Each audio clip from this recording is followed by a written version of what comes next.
నమస్తే, welcome to BCN news. నా పేరు మానస. ముందుగా ముఖ్యాంశాలు.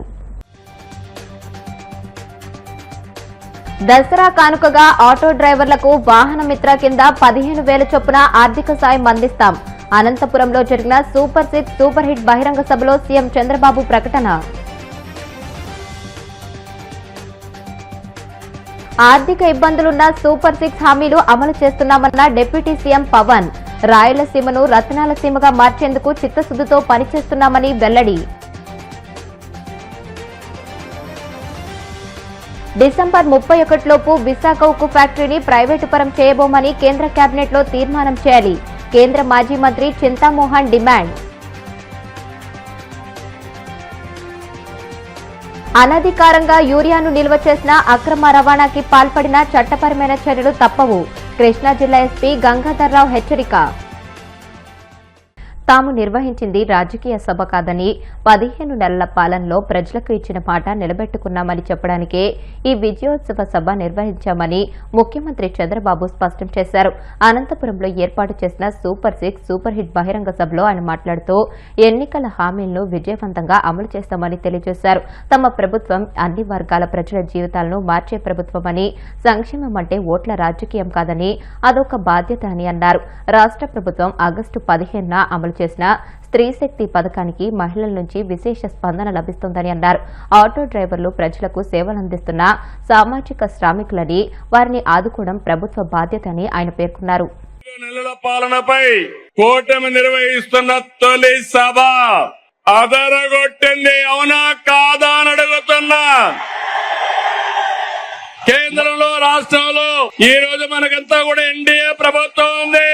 మన రాష్ట్రంలో డబుల్ ఇంజన్ సర్కార్, అందుకే డబుల్ డిజిట్ గ్రోత్. 2 ప్రభుత్వాలు మనమే కాబట్టి పనులు సుజావుగా అవుతున్నాయి. కేంద్రం సహకరిస్తా ఉంది. నేను ఆ రోజు ఒక మాట చెప్పాను, సంపద సృష్టిస్తానని చెప్పాను, ఆదాయాన్ని పెంచుతానని చెప్పాను. పెంచిన ఆదాయం మళ్ళా ఈ పేదవాళ్లకు పంచుతానని కూడా అప్పుడే చెప్పాను. 2025-26లో 10.5% గ్రోత్ రేట్ వచ్చింది. జిఎస్టిపి ఆల్ ఇండియా లెవెల్లో 8.8 అయితే మనం 10.5 వచ్చాం. అది కూటమి ప్రభుత్వం యొక్క సత్తా అని మీ అందరికీ హామీ ఇస్తున్నా. సంక్షేమం బాగుందా లేదా అని అడుగుతున్నా. అభివృద్ధి బాగుందా లేదా అని అడుగుతున్నా. గుంతలు పూడ్చామా లేదా అని అడుగుతున్నా. ఈ 2 జరుగుతా ఉంటే వైఎస్ఆర్ కాంగ్రెస్ పార్టీ ఉనికిని కోల్పోతున్నారు. అందుకే ఫేక్ రాజకీయాలతో ప్రజల్ని మోసం చేయాలని చూస్తున్నారు. ప్రభుత్వ కార్యక్రమాల్ని అడ్డుకోవాలని ప్రయత్నం చేస్తున్నారు. అసెంబ్లీకి రాకుండా పార్టీ ఆఫీసులు మూసుకొని సోషల్ మీడియా ఆఫీసులు పెట్టారు. సిద్ధం అని ఎగిరిపడ్డారు. అసెంబ్లీకి రండి, చర్చకు సిద్ధమా అని సవాలు విసిరుతున్నా. అనంతపురం నుంచి పార్టీలు వేరైనా ప్రజా శ్రేయస్సు కోసం కూటమి ఐక్యంగా పనిచేస్తుందని డిప్యూటీ సీఎం పవన్ కళ్యాణ్ అన్నారు. అనంతపురంలో నిర్వహించిన సూపర్ 6 సూపర్ హిట్ బహిరంగ సభలో ఆయన మాట్లాడుతూ రాయలసీమలో కరువును పారదోలి అభివృద్ది పదంలో నడిపిస్తామని హామీ ఇచ్చారు. రాష్ట్రంలో ప్రతి వ్యక్తికి 25 లక్షల ఆరోగ్య బీమా అందిస్తున్నామని, గ్రామీణ ప్రాంతాల్లో 4,000 కిలోమీటర్ల సీసీ రోడ్ల నిర్మాణం చేపట్టామని వివరించారు. ఏజెన్సీ ప్రాంతాల్లో డోలిమూతలు లేకుండా గిరిజన గ్రామాలకు రోడ్లు నిర్మిస్తున్నామని తెలియజేశారు.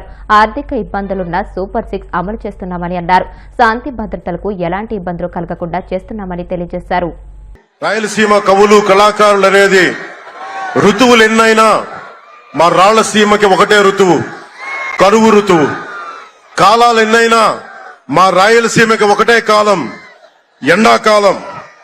దాన్ని మనం రూపుమాపే ప్రయత్నం చిత్తశుద్ధితో చేస్తోంది. పరిశ్రమలు, ఉద్యాన పంటలు, సాగునీటి ప్రాజెక్టులు మొదలైనవి చేపట్టి రాయలసీమని రత్నాల సీమగా మార్చే దిశలోనే ఈ రోజున మేమందరం గౌరవ ముఖ్యమంత్రి గారి చంద్రబాబు నాయుడు గారి నాయకత్వంలో మేము ముందుకున్నాం. ఈ సూపర్ 6 కార్యక్రమం ఇన్ని వేల కోట్లు ఆర్థిక ఇబ్బందులుండి వీటన్నిటినీ ముందుకు తీసుకురాగలుగుతున్నామంటే మీ భవిష్యత్తు కోసం, యువత భవిష్యత్తు కోసం, మహిళల భవిష్యత్తు కోసం, ప్రతి ఆంధ్రప్రదేశ్ లో ఉన్న ప్రతి ఒక్కరూ బాగుండాలి, మీరు ఆనందంగా ఉండాలి. మీరే అన్నారు, ఆ రోజు మేము అడిగాం, రాష్ట్రం బాగుండాలి. యద్భావం తద్భవతి. మీరు ఎలా ఆలోచించారో మేమందరం కలిసి కట్టుగా, పార్టీలు వేరైనప్పటికీ రాష్ట్ర హితువు, రాష్ట్ర క్షేమంగా మనం శ్రేయస్సును దృష్టిలో పెట్టుకొని ఈ రోజున మీ ముందుకొచ్చి ఇంత ఘన విజయంగా, ఇంత దిగ్విజయంతో ఈ సూపర్ 6 కార్యక్రమాన్ని మీ ముందుకు తీసుకొచ్చాం. నేను మీ చెప్పదలుచుకున్నది ఒకటి, ఆరోగ్య బీమా పథకం సాకారం కాబోతుంది. పథకం ద్వారా ఒక కుటుంబానికి 25 లక్షల ఆరోగ్య బీమా వర్తిస్తుంది. అలాగే పర్యాటక రంగంలో కూడా దాదాపు 10,000 పైచిలకు పెట్టుబడులు ఆకర్షిస్తున్నాం. విశాఖ ఉక్కు ఆంధ్రుల ఆత్మగౌరవం, స్వర్ణాంధ్రప్రదేశ్ సాధనకు చంద్రబాబు ఎన్డీఏ ప్రభుత్వం నుంచి వైదొలగాలని కేంద్ర మాజీ మంత్రి చింతామోహన్ కోరారు. విశాఖలో ఆయన మీడియాతో మాట్లాడుతూ ఆంధ్రుల ఆత్మగౌరవం ఢిల్లీలోని ఆర్థిక మంత్రి నిర్మలా సీతారామన్ గుమ్మం ముందు తాకట్టు పెట్టారని ఆరోపించారు. డిసెంబర్ 31లోపు విశాఖ ఉక్కు ఫ్యాక్టరీని ప్రైవేటు పరం చేయబోమని కేంద్ర కేబినెట్లో తీర్మానం చేయాలని, అలా చేయకపోతే టీడీపీ మద్దతు ఉపసంహరించుకోవాలని ఆయన కోరారు. వైఎస్ రాజశేఖర్ రెడ్డి ఒక సామాన్య కుటుంబంలో పుట్టారని, కాంగ్రెస్ ప్రభుత్వాన్ని వాడుకుని తన కొడుకు జగన్మోహన్ రెడ్డిని బిలియనియర్ చేశారని ఆరోపించారు. రాజశేఖర్ రెడ్డి గారు ముఖ్యమంత్రిగా ఉన్నప్పుడు జగన్మోహన్ రెడ్డిని బిలియనియర్ చేశాడు. నా కొడుకుని నేనేమి చేయలా, ఆయన మాత్రం చేశాడు. కొడుకుని బిలియనియర్ చేశాడు. రాజశేఖర్ రెడ్డి సామాన్యమైన కుటుంబంలో పుట్టినోడే, ఏం కోటీశ్వరుడు కుటుంబంలో పుట్ల. కాంగ్రెస్ పార్టీని వాడుకుంటూ, కాంగ్రెస్ ప్రభుత్వాన్ని రాజశేఖర్ రెడ్డి వాడుకుంటూ కొడుకును బిలియనియర్ చేశాడు. మరి ఎట్టయితేనేమి, నేను ఆయన్ని పోగొడతాను. రాజశేఖర రెడ్డి కుమారుడిని, చెన్నారెడ్డి కొడుకు సాధించలేకపోయినాడు, వెంగళరావు కొడుకు సాధించలేకపోయినాడు, విజయభాస్కర్ రెడ్డి కొడుకు సాధించలేనటువంటి దాన్ని ఫ్రెండ్ రాజశేఖర రెడ్డి కొడుకు కష్టపడి ముఖ్యమంత్రి అయ్యాడు. బిలియనియర్ అయ్యాడు కదా, అంత తాగొచ్చు కదా. మళ్ళా బిలియన్లు సంపాదించాడు. సారాయి కుంభకోణం, అది లిక్కర్ కుంభకోణంలో పడ్డాడు. అమాయకులంతా పడ్డారు మా జిల్లాలో. పాపం వాళ్ళ నాయనలందరూ నాకు తెలుసు. చెవిరెడ్డి భాస్కర్ రెడ్డి నాయన సుబ్రహ్మణ్యం రెడ్డి పాపం అల్లాడుతున్నాడు కోర్టులో. ఇంకొక ఎంపీ మా రామచంద్రారెడ్డి కొడుకు ఆ లిక్కర్ కేసులు ఇరుక్కొని కష్టాలు పడుతున్నాడు. ఇంకొక ఆయన గోవర్ధన్ రెడ్డి. ఓ నాయనా, నిన్న మీరు గ్రీన్ వేసుకున్నారు, పసుపు ఆకుపచ్చ టవల్లు. అది చూసిన తర్వాత నాకు అనిపించింది, ఎందుకయా నీ పైన ఉన్నటువంటి కేసులు, నీ పైన ఉన్నటువంటి అవినీతి అభియోగాలు, ఇవన్నిటిని మాఫీ చేసుకొని కుటుంబంతో పెళ్ళాం బిడ్డలతో హాయిగా జీవించేదానికి ప్రయత్నం చేయగాని మళ్ళా నువ్వు రావాలా ముఖ్యమంత్రి అంటే మేము ఒప్పుకోము, అది సాధ్యం కానే కాదని తెలియజేస్తూ విశాఖ ఉక్కు ఆంధ్రుల హక్కు. నేను డిసెంబర్ 31వ తేదీ దాకా నేను చంద్రబాబు నాయుడు గారికి సౌమ్యంగా తెలియజేస్తా పోతుంటాను. విశాఖ ఉక్కు ప్రైవేటైజ్ అయ్యేదానికి వీలే లేదు లేదు లేదు లేదు. మరి నేను ఈ బాధ్యత నేను చంద్రబాబు నాయుడు గారి పైన పెడుతున్నా. మరి ప్రైవేట్ కానీకుండా చేసే బాధ్యత మీది చంద్రబాబు నాయుడు గారు, రాష్ట్ర ముఖ్యమంత్రి గారు. ఈ రోజు మీ సపోర్టుతోనే కేంద్ర ప్రభుత్వం నడుస్తా ఉంది. చనిపోయినటువంటి కామ్రేడ్ సీతారాం మేమిద్దరం కలిసి మాట్లాడుకున్నాం. ఆగస్టు 20వ తారీఖున all India institute of medical sciences లో ఐసీయూలో.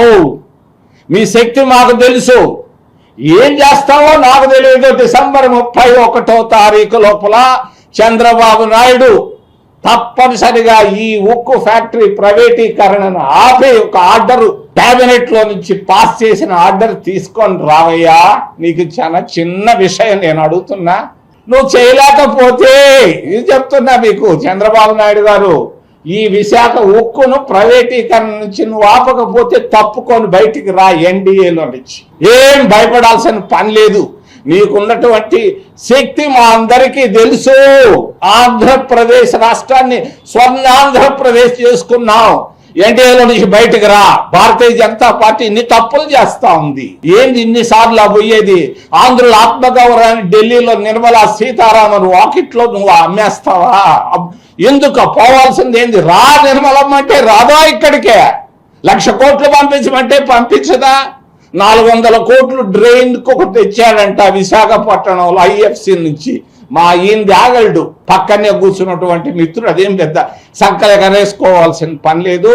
తప్పనిసరిగా విశాఖ ఉక్కు ఫ్యాక్టరీని ఇప్పుడు ఉన్నటువంటి రీతిలో పెట్టాయా లేకపోతే ఎన్డీఏలోంచి బయటకు రండాయా అని మీకు వినయంగా సహృదయంగా త్రికరణ శుద్ధితో చంద్రబాబు నాయుడు అనంతపూర్కి విమానంలో ఉన్నాడో ఎక్కడున్నాడో నాకు తెలియదు. నేను ఆయన్ని మీ ద్వారా యూరియా సరఫరా గురించి రైతులు ఎటువంటి ఆందోళనకు గురికావాల్సిన అవసరం లేదని, వారి అవసరాలకు తగినట్టు టోకెన్ విధానం ద్వారా సరఫరా కొనసాగుతుందని కృష్ణా జిల్లా ఎస్పీ ఆర్ గంగాధర్రావు పేర్కొన్నారు. అర్హత ప్రకారం ప్రతి రైతుకు సరైన పరిమాణంలో యూరియా అందించేందుకు చర్యలు తీసుకుంటున్నామని తెలియజేశారు. అనధికారంగా యూరియాను నిల్వ చేసిన, అక్రమ రవాణాకి పాల్పడిన, సామాజిక మాధ్యమాల్లో అవాస్తవాలు ప్రచారం చేసిన చట్టపరమైన చర్యలు తప్పవని హెచ్చరించారు. జిల్లాలోని రైతులు ఎటువంటి అపోహలకు, ఆందోళనకు గురికావాల్సిన అవసరం లేదని, అధికారిక మార్గాల ద్వారా సరఫరా సక్రమంగా జరుగుతుందని ఆయన వివరించారు. కృష్ణా జిల్లాలో యూరియా అనేది నిరంతరంగా సరఫరా చేయబడుతూ ఉన్నది. ఇప్పటి వరకు సెప్టెంబర్ 1వ తేదీ నుంచి ఈ రోజు వరకు 3180 మెట్రిక్ టన్నులు పంపిణీ కావడంతో వాటన్నింటినీ కూడా సరఫరా చేయడం జరిగింది. అలాగే ఈ రోజు 1381 మెట్రిక్ టన్నులు జిల్లాకి వస్తూ ఉంది. అది కూడా డిస్ట్రిబ్యూషన్ స్టార్ట్ చేశారు. 1-2 రోజుల్లో ఒక 1200 మెట్రిక్ టన్నులు కూడా ఆ జిల్లాకి, కృష్ణా జిల్లాకి అలాట్ చేయబడింది. అది కూడా డిస్ట్రిబ్యూషన్ చేస్తున్నారు. వచ్చే 10 రోజుల్లో 8000 మెట్రిక్ టన్నులు కూడా వచ్చేదానికి ఉంది. కాబట్టి యూరియా సరఫరా గురించి రైతులు ఎటువంటి ఆందోళనకు గురి కావాల్సినటువంటి అవసరం లేదు. వారు విడతల వారీగా వేసేటువంటి ఈ యొక్క యూరియాకి సరైనటువంటి సమయంలో అందరికీ కూడా ఈ యొక్క యూరియా అందుబాటులో ఉంటుంది. వారి అవసరాలకు తగినట్టుగా టోకెన్ విధానం ద్వారా అన్ని పిఎస్సిఎస్లో ఈ యొక్క సరఫరా కొనసాగుతోంది. అర్హత ప్రకారం వారికి ఇచ్చినటువంటి సరైనటువంటి పరిమాణంలో యూరియా అందజేసేందుకు అన్ని చర్యలు కూడా కృష్ణా జిల్లాలో చేపట్టబడుతూ ఉన్నాయి. అంతేకాకుండా అనధికారికంగా ఎవరైనా సరే యూరియా నిల్వ చేసినా కూడా, అలాగే అక్రమ రవాణాకి పాల్పడినా, అలాగే సామాజిక మాధ్యమాల్లో, ప్రింట్ అండ్ ఎలక్ట్రానిక్ మీడియాలో ఎవరైనా సరే అవాస్తవాలు ప్రచారం చేసినట్లయితే వారి మీద చట్టపరంగా కఠినమైనటువంటి చర్యలు తీసుకోబడతాయని తెలియజేస్తూ ఉన్నాము. డిస్ట్రిబ్యూషన్ సెంటర్లో టోకెన్ సిస్టమ్ అమలు చేయబడుతుంది. కాబట్టి పోలీసు వారికి రైతులందరూ కూడా సహకరించాల్సిందిగా కోరుతున్నాము. అట్లాగే రైతుల హక్కులు, ప్రయోజనాలు కాపాడేందుకు కృష్ణా జిల్లా నిరంతరంగా దాంట్లో నిమగ్నమై ఉన్నది. రైతులు ఏ రకమైనటువంటి ఆందోళన, అపోహలకు గురి కాకుండా వారికి అలాట్ చేయబడినటువంటి పిఎస్సిఎస్లో, వాళ్ళకి దగ్గరలో ఉన్నటువంటి పిఎస్సిఎస్లో ఈ యొక్క యూరియాని స్వేచ్ఛగా తీసుకొని వారి యొక్క వ్యవసాయానికి ఉపయోగించుకోవాల్సిందిగా విజ్ఞప్తి చేస్తాం. ఇప్పుడు కాసేపు ప్రకటనలు.